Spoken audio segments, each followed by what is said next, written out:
Jesus already laid out the instructions for the initial 24 hours of the tribulation.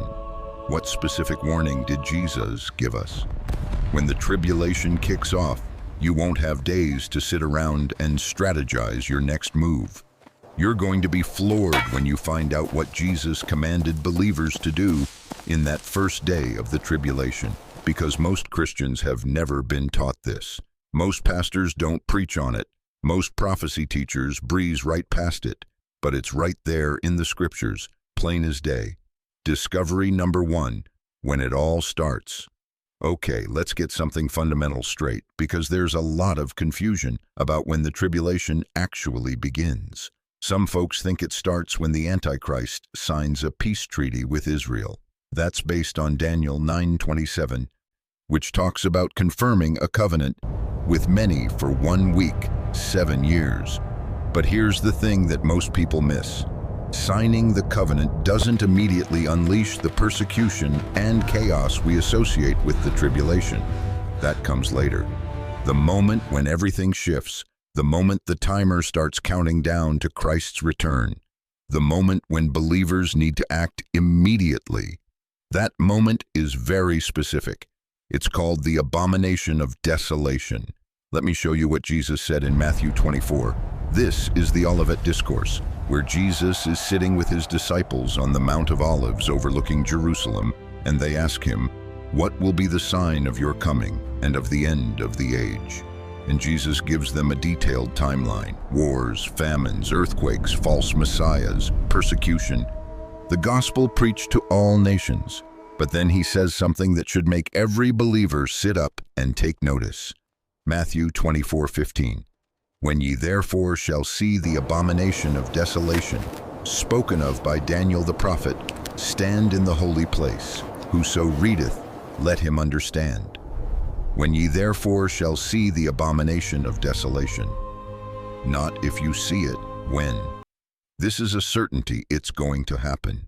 And Jesus refers back to Daniel the prophet, which means we need to understand what Daniel saw. Daniel 9:27 describes what happens halfway through the 7-year period. And he shall confirm the covenant with many for 1 week, and in the midst of the week he shall cause the sacrifice and the oblation to cease, and for the overspreading of abominations he shall make it desolate, even until the consummation, and that determined shall be poured upon the desolate. What does he do? Paul tells us in 2 Thessalonians 2:3-4, "Let no man deceive you by any means, for that day shall not come, except there come a falling away first, and that man of sin be revealed, the son of perdition, who opposeth and exalteth himself above all that is called God, or that is worshipped, so that he as God sitteth in the temple of God, showing himself that he is God." The second that happens, the clock starts ticking. Up until this point, the Antichrist has been playing the role of peacemaker. He's the charming diplomat who brokered the impossible peace deal. He's the problem solver who got Israel and its neighbors to coexist. He's the leader the world sees as their savior. But when he enters the temple and declares himself God, the mask comes off. The deception ends, the true nature of the beast is revealed. And the fury of Satan, knowing his time is short, is unleashed on the earth. Jesus describes what happens next in Matthew 24:21. "For then shall be great tribulation, such as was not since the beginning of the world. To this time, no, nor ever shall be." Great tribulation, not just tribulation. Great tribulation, unprecedented suffering, global chaos, persecution on a scale humanity has never experienced. And it all begins the moment the Antichrist stands in the temple. Discovery number 2, the command that saves lives. All right, so the abomination of desolation has just occurred. The Antichrist has entered the temple. What does Jesus say to do? Let me read you his exact words from Matthew 24:16-18. "Then let them which be in Judea flee into the mountains. Let him which is on the housetop not come down to take anything out of his house. Neither let him which is in the field return back to take his clothes." Read that again slowly. Then let them which be in Judea flee into the mountains. Not consider fleeing, not think about leaving, not make preparations to evacuate. Flee immediately, right now. Let him which is on the housetop not come down to take anything out of his house. In ancient Israel, houses had flat roofs where people would go to cool off or sleep. Jesus is saying, if you're on your roof when you hear about the abomination, don't even go back inside your house. Don't grab your wallet. Don't pack a bag. Don't get your laptop or your photo albums or your keepsakes. Run. Neither let him which is in the field return back to take his clothes. If you're working in a field, don't go back to get your coat. Don't stop to gather supplies. Don't delay for any reason. Go now. The urgency is life or death. Why is Jesus so emphatic about immediate flight? Because what's coming happens fast. Mark's account of this same discourse adds another detail.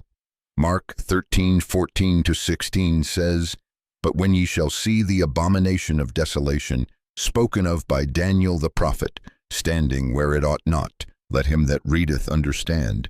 Then let them that be in Judea flee to the mountains."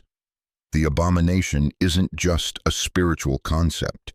It's a physical act by a physical person standing in a physical location where he has no right to be. And the moment he stands there, a chain reaction begins. The Antichrist's true nature is revealed.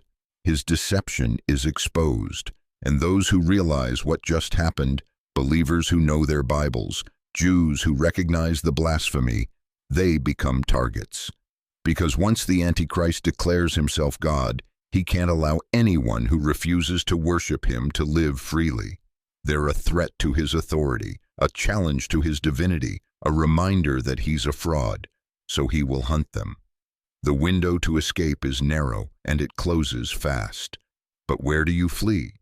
Here's the question that should be on your mind. Jesus says flee to the mountains. But which mountains? Israel has mountains. Judea has mountains. There are mountain ranges all across the Middle East.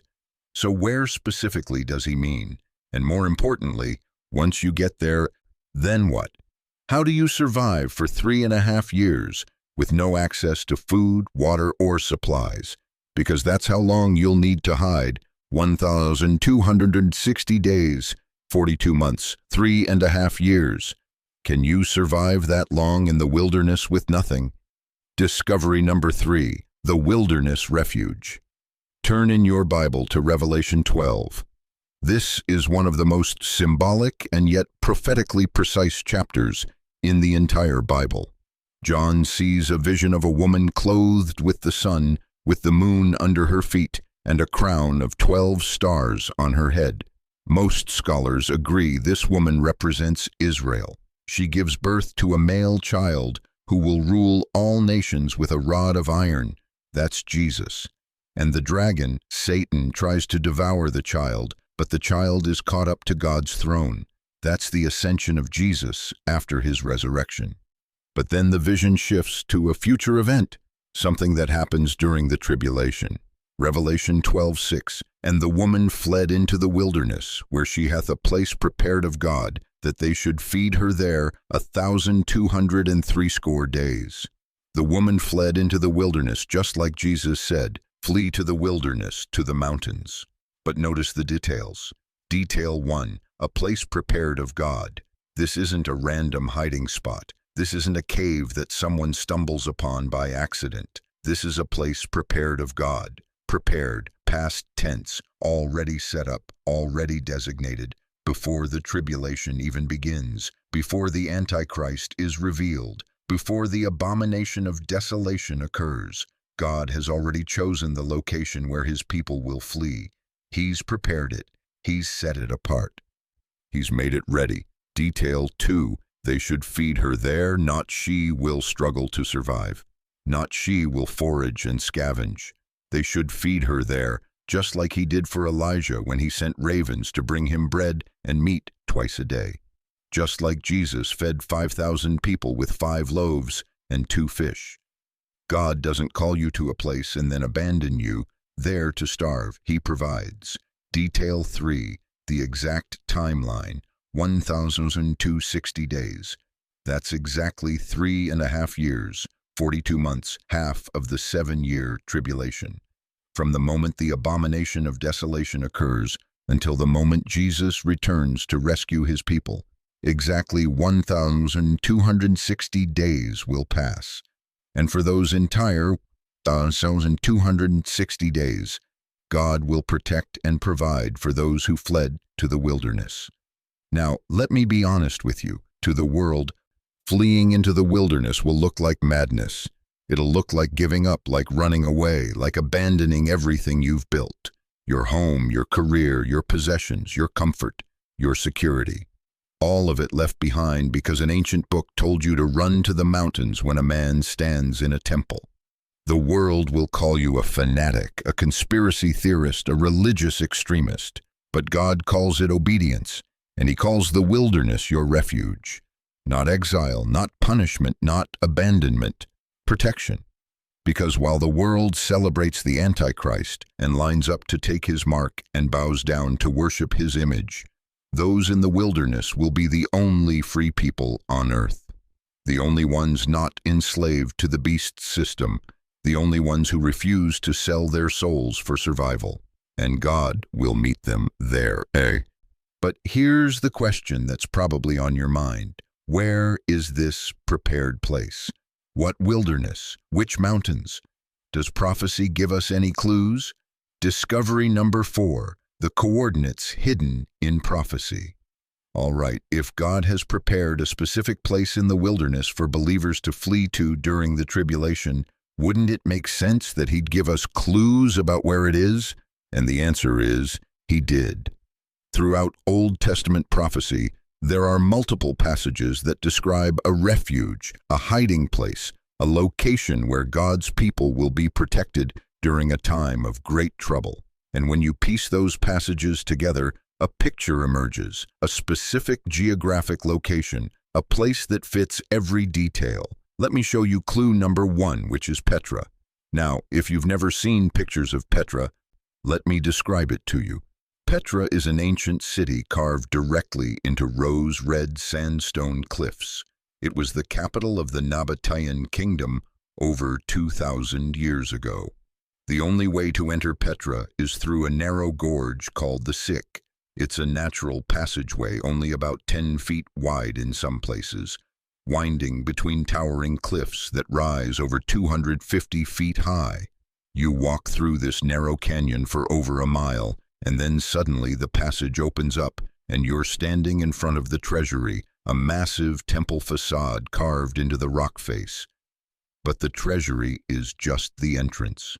Beyond it, Petra sprawls across a massive valley surrounded by mountains. There are hundreds of caves and tombs carved into the cliffs. Natural springs provide fresh water. The entire city is a natural fortress. And here's what's stunning. Petra can hold tens of thousands of people, maybe more. The caves provide shelter, the cliffs provide defense. The narrow Sick makes it nearly impossible for an army to invade.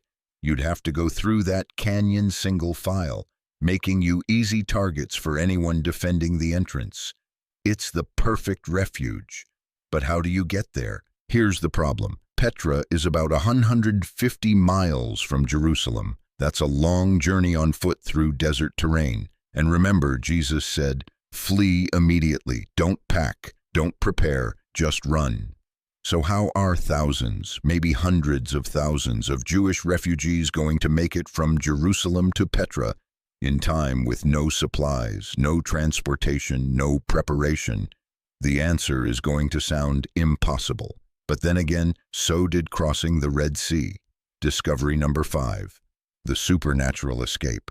Let's go back to Revelation 12, because after John sees the woman flee to the wilderness, he sees something else, something that defies natural explanation. Revelation 12:14. And to the woman were given 2 wings of a great eagle, that she might fly into the wilderness, into her place where she is nourished for a time and times and half a time from the face of the serpent. To the woman were given 2 wings of a great eagle. Now, some people read this and immediately think it's symbolic. Wings represent speed or protection or something spiritual, but I want you to consider the possibility that this is literal. This isn't the first time God has used this imagery. In Exodus 19:4, when God brought Israel out of Egypt, he said, "Ye have seen what I did unto the Egyptians, and how I bare you on eagle's wings, and brought you unto myself. I bore you on eagle's wings." God delivered Israel from slavery in Egypt, not through their own strength or planning, but through supernatural intervention, plagues, the parting of the Red Sea, a pillar of cloud by day and fire by night. And he describes that deliverance as carrying them on eagle's wings. Now, in Exodus, that's clearly metaphorical language describing God's miraculous provision. But in Revelation 12, the context is different. John is seeing a vision of a future event, and he sees the woman, Israel, literally flying to the wilderness on wings. Could this be angelic transportation? Could angels physically carry people to safety? Absolutely. We see it in Scripture. When Lot and his family fled Sodom, angels physically grabbed them and pulled them out of the city. When Philip the evangelist finished preaching to the Ethiopian eunuch in Acts 8:39, the Spirit of the Lord caught away Philip, that the eunuch saw him no more, and he went on his way rejoicing. Philip was supernaturally transported from one location to another. One moment he's in the desert, the next moment he's in Azotus, miles away. If God can translate Philip instantaneously, he can certainly transport thousands of refugees to Petra supernaturally. Discovery number 6, the alternative to flight. All right, let's talk about what happens to those who don't flee, because understanding the alternative makes the urgency of Jesus' command crystal clear. After the abomination of desolation, after the Antichrist reveals his true nature, the world enters a new phase, total control. Revelation 13 describes it. Revelation 13:11-15, "And I beheld another beast coming up out of the earth. And he had 2 horns like a lamb, and he spake as a dragon. And he exerciseth all the power of the first beast before him, and causeth the earth and them which dwell therein to worship the first beast, whose deadly wound was healed. And he doeth great wonders, so that he maketh fire come down from heaven on the earth, in the sight of men, and deceiveth them that dwell on the earth by the means of those miracles which he had power to do in the sight of the beast, saying to them that dwell on the earth, that they should make an image to the beast which had the wound by a sword, and did live. And he had power to give life unto the image of the beast, that the image of the beast should both speak, and cause that as many as would not worship the image of the beast should be killed. The false prophet, the second beast, sets up an image of the Antichrist and demands that everyone worship it. And here's the terrifying part. The image speaks. It's animated. Whether through demonic power or advanced AI technology or both, this image appears to be alive. And anyone who refuses to worship it is killed. That's not exile, not imprisonment, death, the mark of the beast. But it gets worse. Revelation 13:16-18. And he causeth all, both small and great, rich and poor, free and bond, to receive a mark in their right hand or in their foreheads, and that no man might buy or sell, save he that had the mark or the name of the beast or the number of his name. Here is wisdom. Let him that hath understanding count the number of the beast, for it is the number of a man, and his number is 666. Everyone on earth is required to receive a mark in their right hand or in their forehead, and without this mark you can't buy anything, you can't sell anything, you can't access food, water, medicine, shelter. You're cut off from the economic system entirely. Now, we don't know exactly what form this mark will take. A tattoo, a microchip, a biometric implant, some form of digital ID linked to your biology. What we do know is that the technology to implement such a system exists right now. Facial recognition can identify you instantly. Biometric scanners can verify your identity. Digital currencies can be programmed to only work for approved users. The infrastructure for a Mark of the Beast system is already in place. All it needs is a crisis, a reason for people to accept it willingly, and the Abomination of Desolation will provide that crisis. When the Antichrist declares himself God and global chaos erupts, governments will implement emergency measures, digital ID systems, mandatory registrations, loyalty oaths, and people will comply because they're terrified, because they want security, because they want access to food and supplies. The choice. So here's the choice that everyone left behind will face. Take the mark and worship the beast, or refuse and die. Compromise your faith to survive physically, or remain faithful and be martyred. And make no mistake, taking the mark isn't a neutral economic decision. It's a spiritual act of worship and allegiance.